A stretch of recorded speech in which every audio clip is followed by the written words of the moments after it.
I don't even know where that comes from. I don't even know where that came from. I just like to steal food. That's where it really was from. Like, I just like to steal food, like taking it. Like, fuck it. If I can't have it, I'm going to take that shit.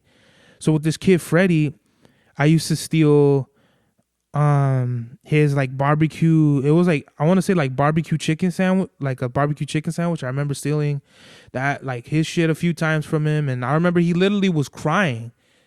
He was crying and he told his teacher. And I remember as soon as he started crying, I think I gave his lunch back to him. But it really like made it click in my head. Like, that's not nice, bro. Like, why am I doing this? You know? Mad Max was the turnout of my lifestyle.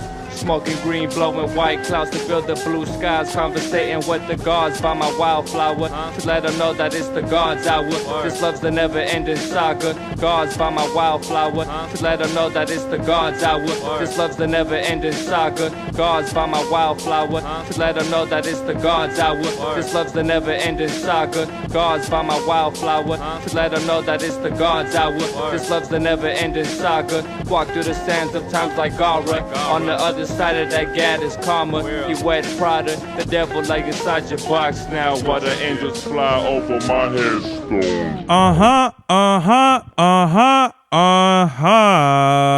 We are back with another episode of Being Fucking Sick, bro. I still feel fucking sick.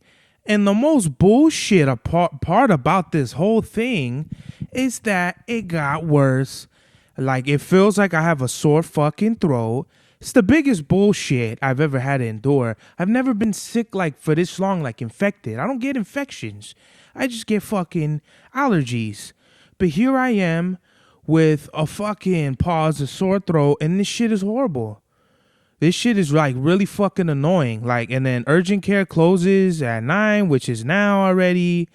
And it's horrible, man. Like, I'm sick, and I'm literally sick and tired of being sick and tired, and everyone can suck my dick right now because I'm not really in the best mood, but I'm trying to make it the best mood. I'm trying to give y'all a good fucking show over here. But just to preface everything like that, like literally, I feel like shit. You know what I mean? Like, I still feel, why do I still feel fucking sick? After 2 fucking weeks, guy? We're going on a fucking 2.5? It shouldn't be like this, bro. Like, this shit traveled. I literally felt the virus go from my sinus to my ear to my throat. It kind of went away with the antibiotics they gave me, but then it felt like it came right the fuck back. So this is a fucking problem. Like, I really don't know what the fuck we're gonna do right now, but I wanted to rap tomorrow. I wanted to rap with Chava Style. I don't even know if I could fucking rap. If I am, I'm gonna fucking kill my shit, bruh. Pause.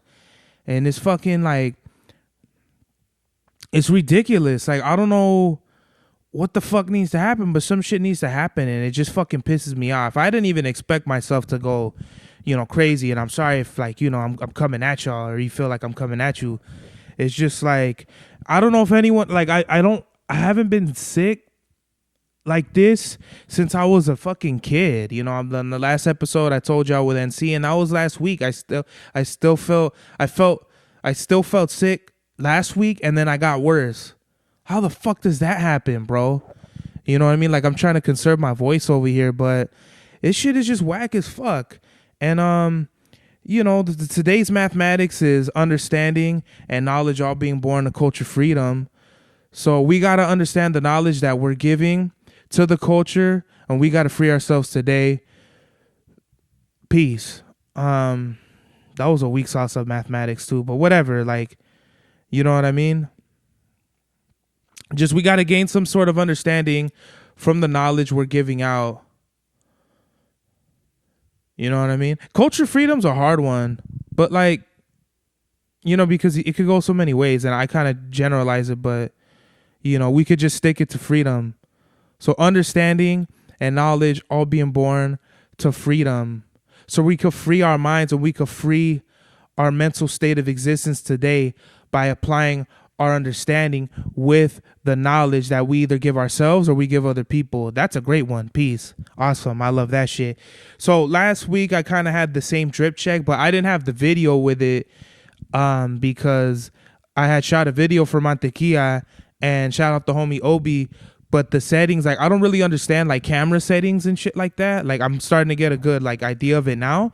But when I recorded it, it looked like all fuzzy. Plus, like 10 minutes in, I ran out of footage space in my fucking storage. So it just wasn't meant to be.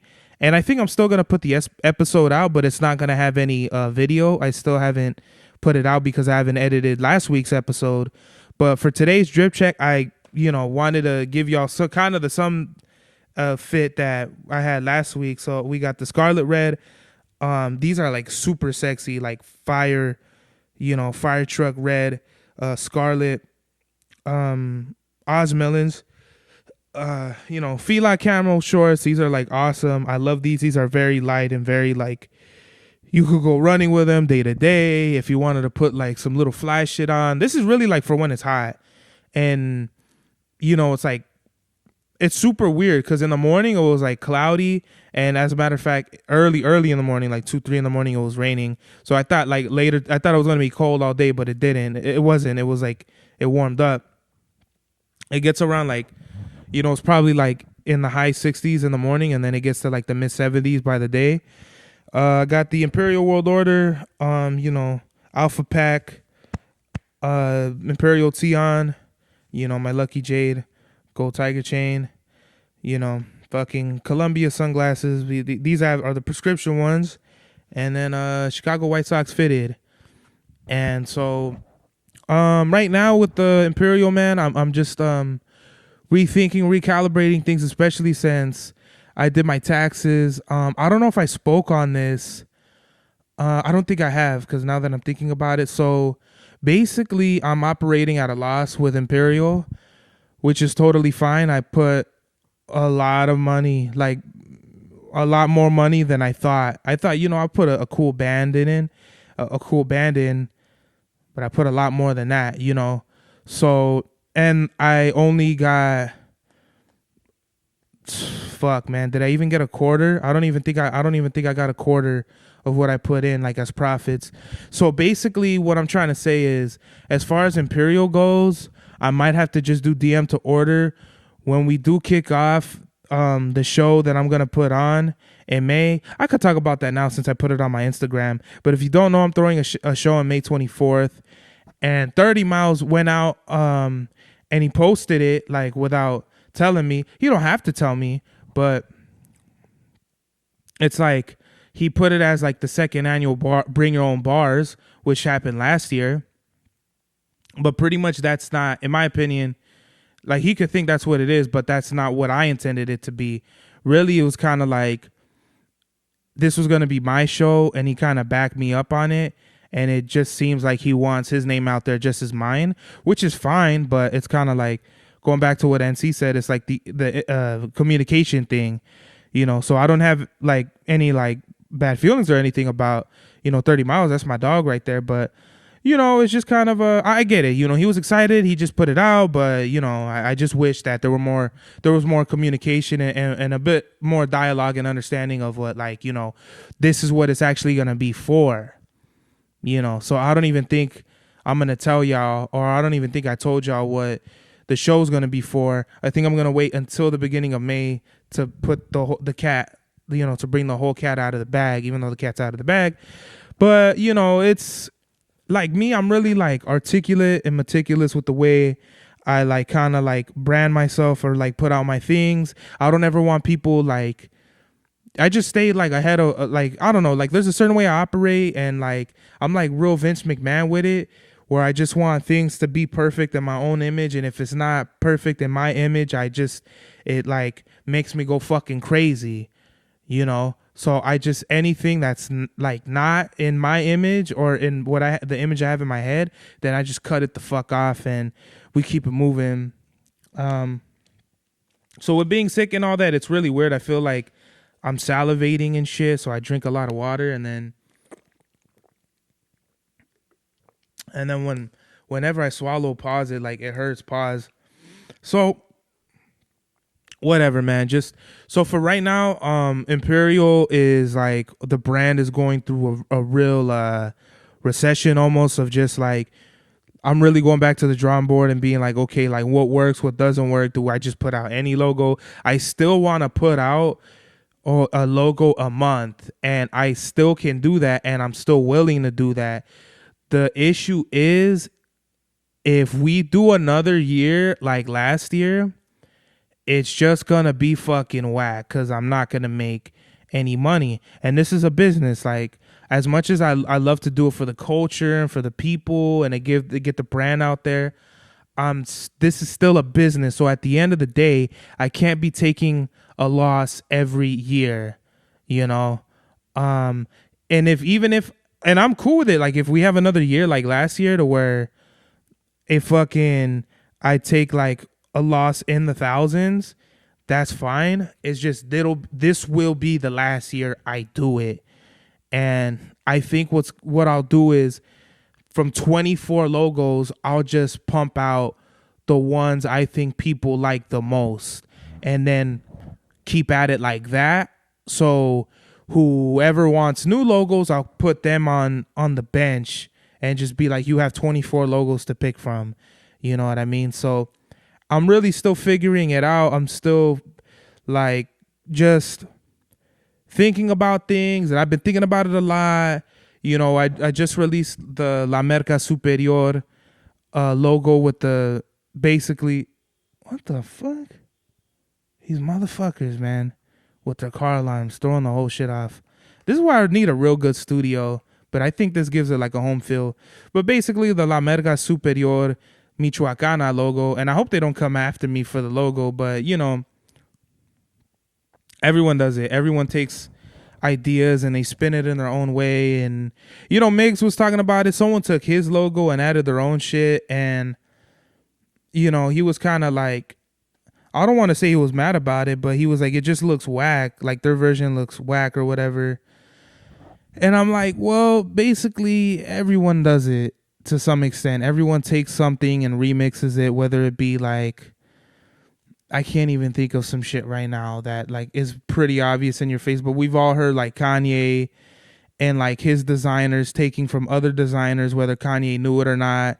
Like there's very like, you know, I feel like West Side Love has fucking taken like the baseball jackets that I designed or the fucking snake logo and put it with their hat shit, which I thought that was fire. But then again, you know, the New Era had already did that. They did the snake wrap around their logo, so they just copied that, and they copied my jacket and shit, which baseball jackets have been out. Varsity jackets or bombers or whatever you want to call them, they've been out, but I feel like the way I did it is fresh and is fly, and the way other people do it, it just feels like they're copying, which is fine. Like, I have no, like when it comes to business and all that, for me, it's just business.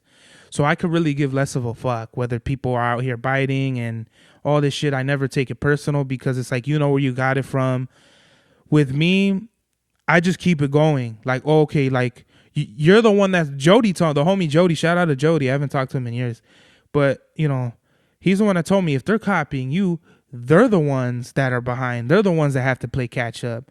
You know, you're a step behind. The next step I do now, you're 2 steps behind. You know, and if you can't get like, you know what I mean? Like it just, not to look at shit in steps, but I'm just like, you can't do no original shit if you're out here looking at what other people are doing and being like, oh, okay, like let me just copy that.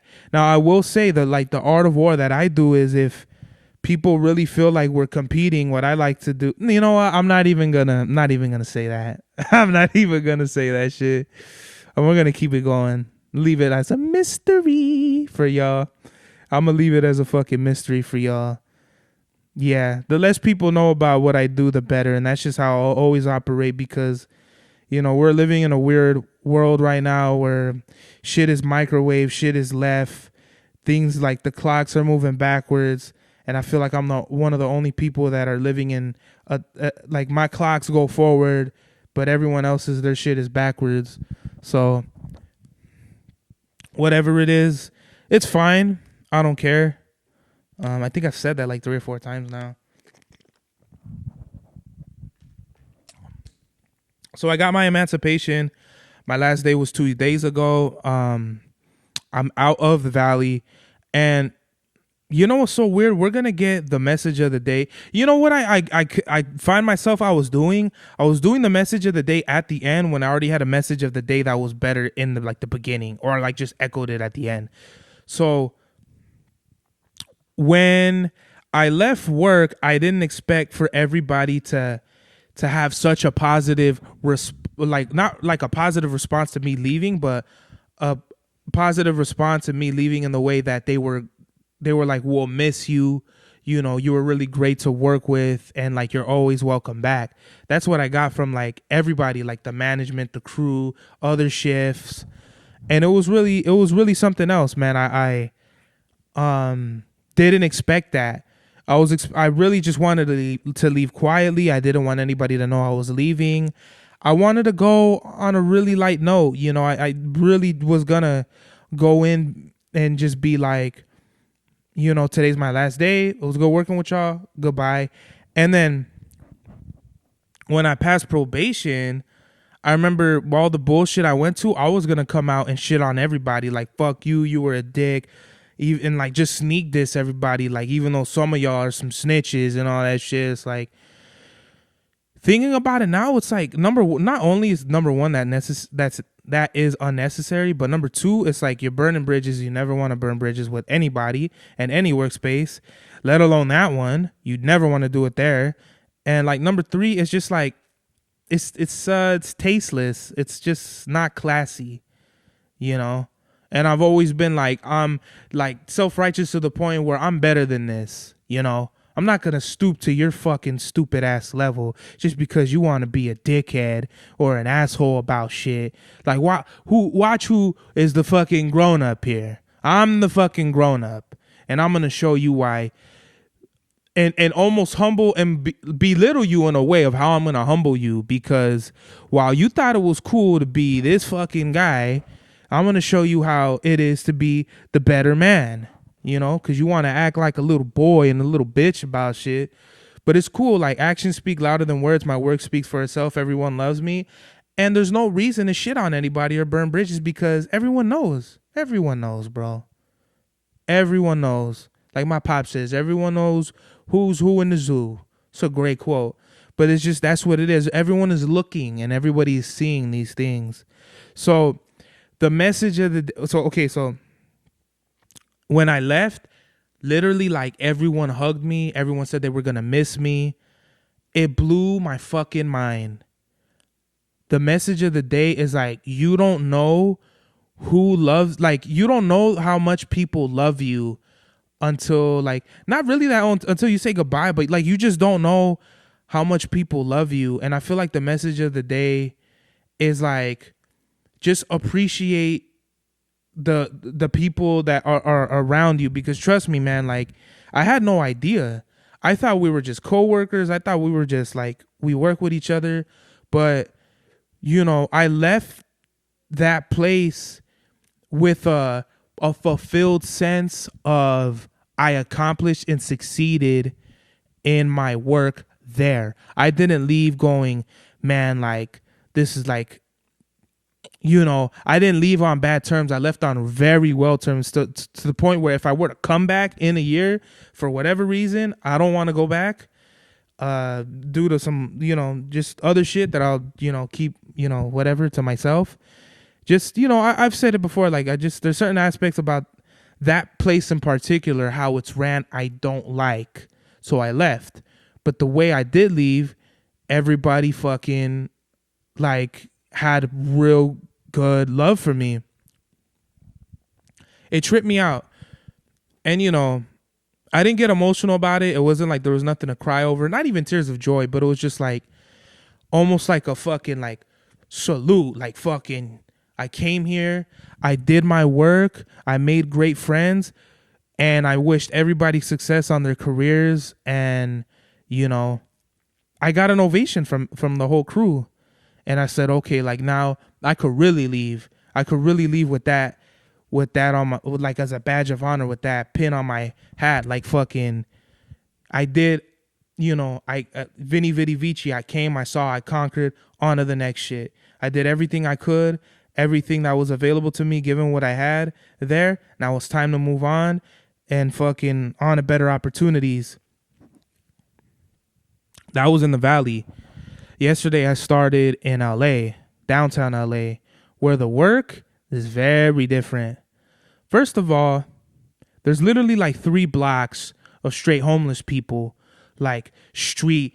You fucking look down the street and it's nothing but fucking like Winnebagoes or whatever, Winnebagos or whatever the fuck they call them, tents, like tarps, literally like just broken down like cars or whatever, full of homeless people. I'm walking to work and there's like a fucking bum beehive of homeless people, and it's fucking sad. I'm just looking and I'm like, this is fucking sad, you know, because in LA, that's what it is. Like the poverty and the money is right fucking there. You know, you fucking, like I said, you fucking throw a rock out the guard shack window and you're going to hit a bum straight in the face. That's how it is with the money and the poverty. You know, you walk not even a mile down the street, or you go across the street some places, you're in homeless camps, and you walk the other fucking way and you're like in the Hiltons or some shit like that. It's very interesting. I don't know how LA is like that, and that's like some whole other shit to talk about, but I feel like I'm on a greener pastures, and not that, like, people say like the grass is greener on the other side, but like CM Punk said, the grass is greener where you water it and you take care of it. So I'm just gonna make the best out of this situation, and it's not even bad. It's just different. I had like real conflicting thoughts yesterday working, because I was like, the only thing that I miss is how the work used to be, but I don't miss the shit at all. I'm just really like, okay, this is different. It's gonna take time to adjust, but hey, that's just what it is. Who the fuck just hit me up? The homie Santi, shout out to you.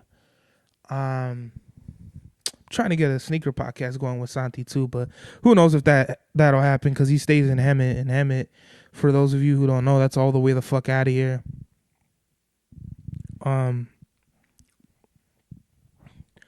Yeah, so what else? Do I have anything else to say about work?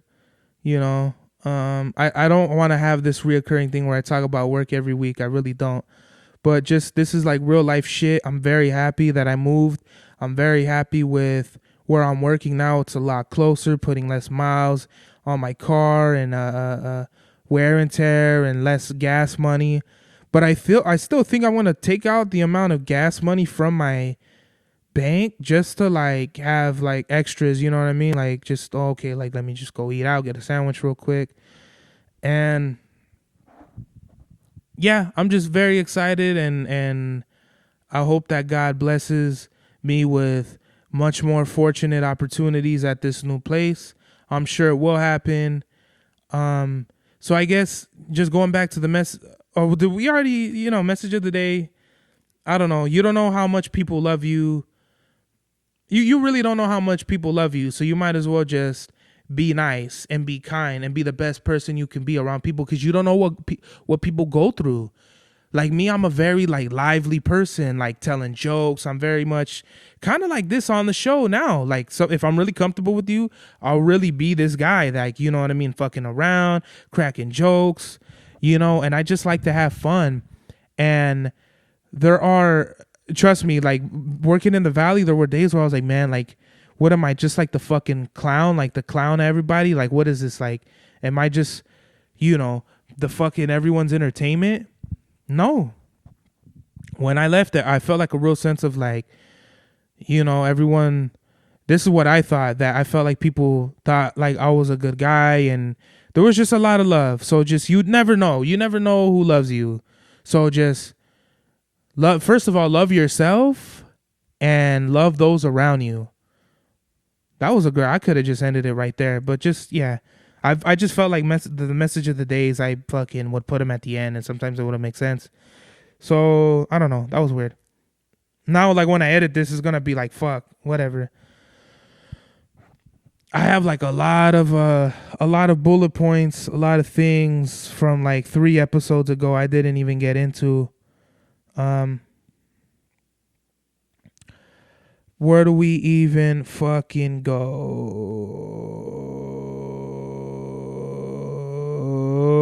Big U was arrested with other Rolling 60s Crip members. And I don't know, man, this whole shit with Big U, he's like all over the fucking news. And the way I feel about it is like, I don't know the facts from the fiction, and who knows, because the news is bullshit too. All I could tell you is, if you're a grown man and you're still like worried about being a part of the hood and all this other like hood shit, it's kind of like, I get it. If you're grown up, you went to the gang schools and you grew up in the projects or whatever, I get it. But as men, we need to have a better life. And the way you grow up, it's like what's around you, what you're influenced by, and then at the end of the day, it's your own understanding and conscious decisions of your life around you that will dictate, you know, your decisions. So me, I was never really around that. None of the gang shit. I was not around no gang fucking members growing up. I wasn't really around none of that. You know, I'm be straight up with everybody. Everyone knows what it is. Everyone knows what time it is. I'm not gonna fucking front for anybody. That's why if I ever go Hollywood or try to like fake like if I'm a tough guy, I feel like I do this as a safety net to where I try to humble myself to where if I take myself too seriously or too gangster or something like that, people could be like, yo, like you've already like broken this down many times, you know, because like with the whole like music and the image and shit, I already know I have a huge fucking ego and I try to keep that in check. And like, yeah, I put Sazon on some of the fucking like shit that like either my music or whatever like that. But pretty much, man, I had it really well. I had it a lot better than a lot of my other cousins. A lot of my other cousins like were less fortunate. Not that they weren't fortunate at all, but just like I could remember like my cousins being like, damn, you actually got Christmas presents. All we got was like socks and underwear, shit like that, you know? So, but that has nothing to do. I mean, gangsters could still get presents and shit like that. Like if they were really balling or coke sellers, it's like, you know, but growing up, I just knew like just seeing like some of my, maybe, yeah, like some of my older cousins, like I would just be like, you guys are idiots. Because number one, I would never want to hurt nobody and I would never want to be a dickhead. And these fools were fully on bullshit with that. They were fully on board with it. Like, we're going to make you feel like an idiot and we're going to just punk you because it's a defense mechanism. It's a coping mechanism for people that just bully and trash other people for no reason, for like no good reason. There's really no reason at all why you should just be shitting on people unless I guess you're defending yourself. But there is people that make that a coping mechanism, and we got to understand these things in our lives. Like, why do we do certain things and why do we have certain triggers and why do we make certain decisions? You know, I feel like a lot of, you know, kids that get into the gang life and are super hardcore in it are the ones that felt like they had no family. You know, I've known people like that to where they turn to either like fraternities or you know, like so not even gang shit, but like crew shit. Like this is the crew, and you're D4 Dub, you're down for whatever, like the crew and shit like that. Not the D4 Dub crew that's out there. I'm just saying like, you know, I'm just saying like that's always kind of the running joke because the crews that I was around, it wasn't D4 Dub. So I'm just saying like, I feel like a lot of people turn to these kinds of things, whether it be gays or gay. Did I just say gays right now? Hold on, pause, flip. We're going back. Gangs. I feel like a lot of people, that was crazy. Why the fuck did I even say that? That was wild, pause. I feel like people turn to gangs and organizations and fraternities and things like that, whether it be Freemasons, the Elks, maybe even Boy Scouts. But the reason why I was, my dad put me in Boy Scouts or got me into it because he thought it'd be cool for me to, you know, go outside and learn shit. And I did. And it helped me a lot. It shaped me into the man I am today. But that's a good organization. When you're out in the streets and you're getting into bullshit, That's not a good thing. Like that. Like, how does that help you when you go out and you rob people, you hurt people, you shoot people, you bang on other people, you get into trouble, you get locked up, you start getting into drugs. How is that all like a positive thing? From when I was 11 years old, my dad could afford to put me in Boy Scouts, and I feel like that took me it gave me like a good structure in my life, because there's like the laws and the oaths and the slogan for Boy Scouts to shape you as a man, with like reverence, integrity, morals, like just ethics and all that shit. Like, it's really like, it really, I don't want to say program, because program sounds like a mean word, but it really gives you the keys to life that you need as a man to operate in a stupid ass world like this. Because I could just tell, like, even the kids like in Boy Scouts, I remember like some of the ones that were still reserved and quiet and shy and weren't as outgoing as others. We still all understood the code and the oath. We are all brothers. We are all here to support each other, and we are all here for each other whenever shit happens. And yeah, Boy Scouts was a trip, man. It really it did a lot for me. So going back to like the Big U and all his shit, it's kind of like, it just makes me shake my head, because it's like, bro, if Big U is still out here doing the shit he was doing when he was like whatever, a teenager, it's like, what a waste, bro. What a waste of fucking time.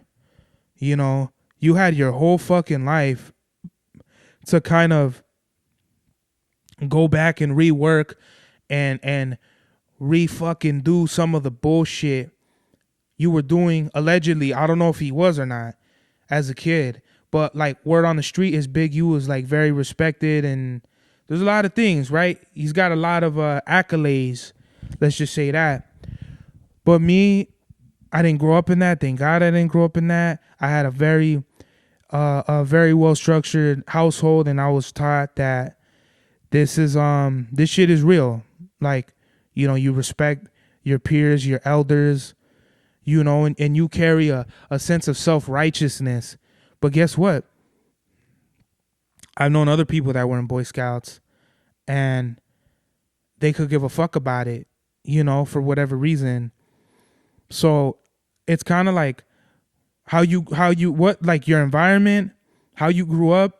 And then there's also that, I feel like it's a third of like your own judgment and your character. My character was always, I'm better than a lot of this shit that's out here. Cause a lot of it was not good that I was seeing when I would go out and explore. Going out exploring, you find different things, some good and some bad. And the bad things that I would see outside, I'm like, okay, that's not for me. I felt like, and I feel like I get this from other people too. Other people are like, you're a really good, like my elders, you know what I mean? Like, you're a really good kid, you know what I mean? You're really nice. Almost to like a detriment sometimes, because I felt like people would try to take advantage of me a lot. But that's just, I'd rather get taken advantage of like on rare occasions, especially now. I rarely, like, I see through a lot of shit. I see through people, and I feel like people don't really see that. I'm a very like in my face, like I'm stone faced with it, but on the inside, I'm very much like seeing through you. I see through a lot of things, a lot of people. And I think when I was younger, people would just take advantage and think I was stupid. But now it's like, you either think I'm stupid or you're like, oh, this fool knows. Like, he's like catching on to the bullshit, to like my bullshit, and it's kind of like you have to operate in a way to where you can't let nobody fuck with you. No one's gonna fuck with me. I put that on everything. Jaime, God rest his soul, Ian, Josh, Raul, like, they know that. I'll never let nobody punk me. And the moment you do, I will I will. You're gonna get like I'm gonna get my pound of flesh. The moment you feel like you could punk me, don't worry, man. Your receipt is coming very soon. Just wait. It might take a fucking day. It might take a week. It might take a year. It might take 10 fucking years. I'm gonna get you back. Don't worry. You know. I don't let anything slide. I don't like bullies. I was a bully when I was a kid. I used to punk this kid. I think his name was Freddie. Shout out to you. I used to punk him. I used to steal his food in elementary school. And for whatever reason, like I kept doing it until he like told the teacher on me. And then like I thought it was all funny until like he snitched on me. But then I don't know what clicked in my brain, but I was like, that's not nice, you know? Like, why am I taking this guy's lunch? I forgot why. I don't even know why. I think what it was is I like to steal when I was in elementary school. And I don't even know if I know for a fact I never got caught. But I remember stealing, like, I used to love calzones. I remember stuffing calzones in my pocket. I used to love that shit. I would steal like 2-3 calzones and eat them at my grandma's house. I used to look forward to that shit. I could remember when they were like in like some sort of like white packaging and then they just went clear. And then I think they took them away because they probably were too expensive. They'd probably be the equivalent to supplying a school with like a bunch of Hot Pockets. And like I could understand how that wouldn't be feasible, but I remember just like having sticky fingers from a young age, man. I remember that was like, fuck, that had to have been like second, third grade, you know? How old was I? Like 8 or some shit? You know? I don't even know where that comes from. I don't even know where that came from. I just like to steal food. That's where it really was from. Like, I just like to steal food. Like, taking it. Like, fuck it. If I can't have it, I'm gonna take that shit. So with this kid, Freddie, I used to steal his like barbecue. It was like I want to say like barbecue chicken sandwich, like a barbecue chicken sandwich. I remember stealing that, like his shit a few times from him, and I remember he literally was crying. He was crying, and he told his teacher, and I think I remember as soon as he started crying, I think I gave his lunch back to him, but it really like made it click in my head, like that's not nice, bro. Like, why am I doing this? You know. Like, this kid is over here soft as a fucking box of kittens, and I'm just fucking with him. To where, like, when I would get fucked with or people would try to bully me, it's almost like, how does it feel now? You know? You thought you were so cool bullying people and taking their lunch, and now when people fuck with you, how does that make you feel? I bet you that fucking kid will wish he was looking at the fucking look on your face right now and seeing how you look. Because that's exactly how you made him feel. I bet you he'd love a front row seat with a bucket of popcorn to watch you, you know. Just thinking about that shit now. It trips me out. So I never liked bullies. And I never liked none of that shit. So I guess I needed that from when I was in elementary school to when I was getting into bullshit in middle school to like have that moral compass. Like, okay, like don't cross this line. You know, we know where the line is. And my line was pretty high. I was willing to do stupid shit, but not extreme cases of bullshit, you know? Oh, man. Just thinking about my childhood has got me, like, thinking and shit. That shit's crazy, you know? But I had a really good childhood. And, yeah, Boy Scouts was something that I really needed it to shape me up in my life. And then when Ian and Josh, when they committed suicide, that like flipped me out. That fucking made me flip in my mind. Like, how the fuck can this happen, you know? Like, with Josh, it was like, I think I left Boy Scouts in the summer of 2014 because I had enough. I was already a junior. They were already looking at me like, you only have a year and a half. And they basically say you need to start on your Eagle project by 17 years old.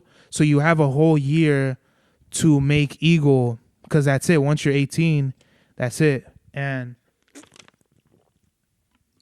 a lot of a lot of my homies became Eagle Scouts. I'll never forget when the homie Jonathan, he made his Eagle, but he had a lot of issues. Like he would do ecstasy and have like heart fail. Like I'll never forget. He'd like, I don't know if he did. Like he probably did, because I remember he would do, for hearing things, like he would do like ecstasy, and he ended up getting like heart failures and shit. I hope he's doing good now. I would love to see him again, meet him, because I want to say once, if he was 18, I probably was 14.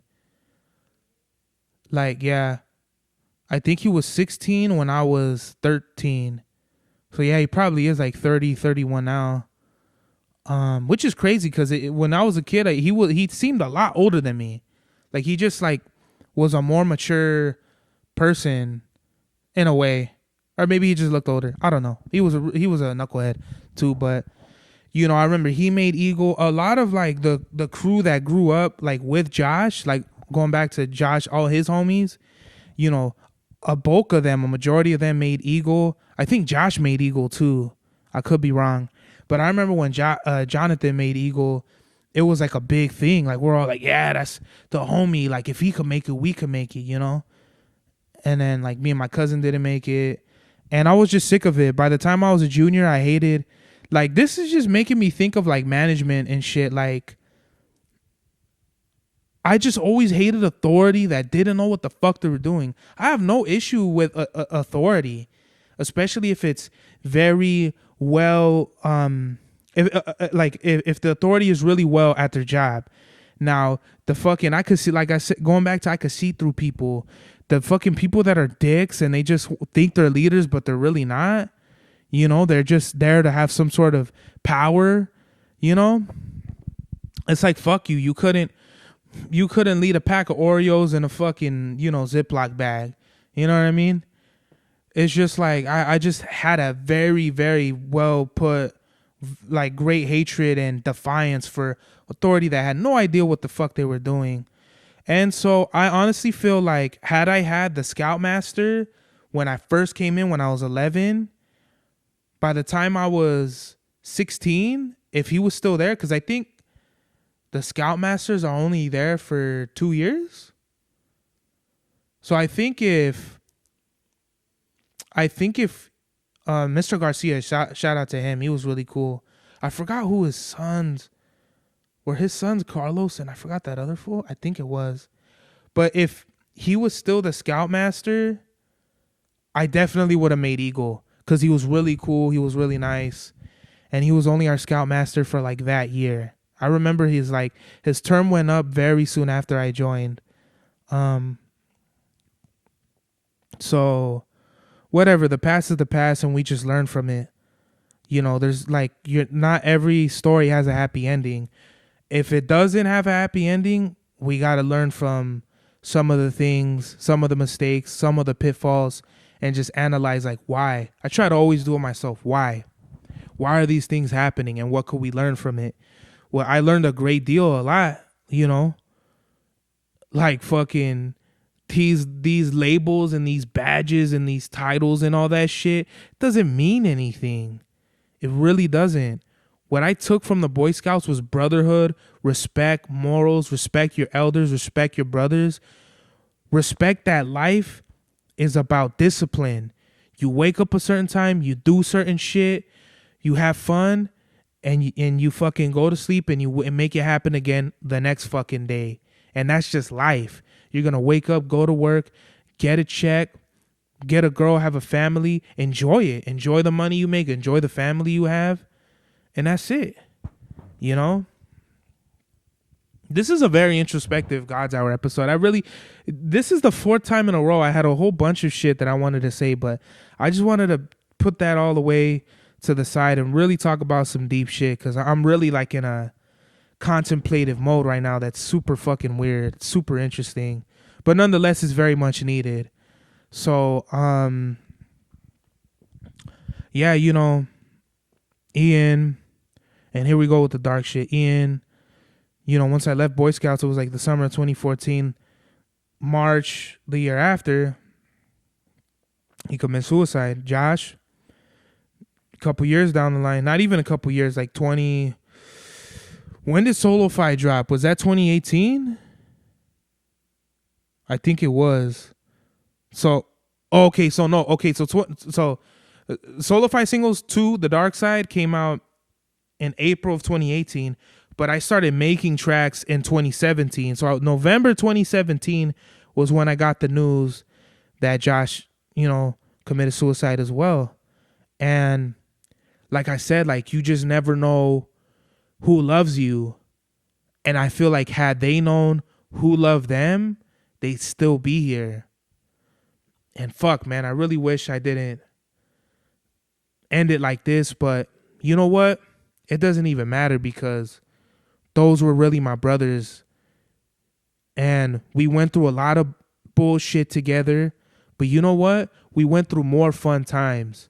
So I appreciate that, and I cherish the fact that they're my angels now, and they'll always be with me forever because we went on a great journey together. I learned a lot about myself. I learned a lot about them and other people and just how to operate with and just socialize, like just be a human being. I feel like a lot of people are not human beings. A lot of people are fucking robots out here. And I feel like I really needed this journey, the life that I live right now. I really needed to experience some of the things that I have because I feel like I'm a great man today and I'm going to be a greater man tomorrow. And with that, this is the God's Hour. Birds Max was the turnout of my lifestyle. Smoking green, blowing white clouds to build the blue skies. Conversating with the gods by my wildflower to let them know that it's the God's hour. This love's the never-ending saga. Gods by my wildflower to let them know that it's the God's hour. This love's the never-ending saga. Gods by my wildflower to let them know that it's the God's hour. This love's the never-ending saga. Gods by my wildflower to let them know that it's the God's hour. This love's the never-ending saga. Walk through the sands of times like Gara. On the other side of that gad is karma. You wet Prada, the devil lay inside your box now while the angels fly over my headstone.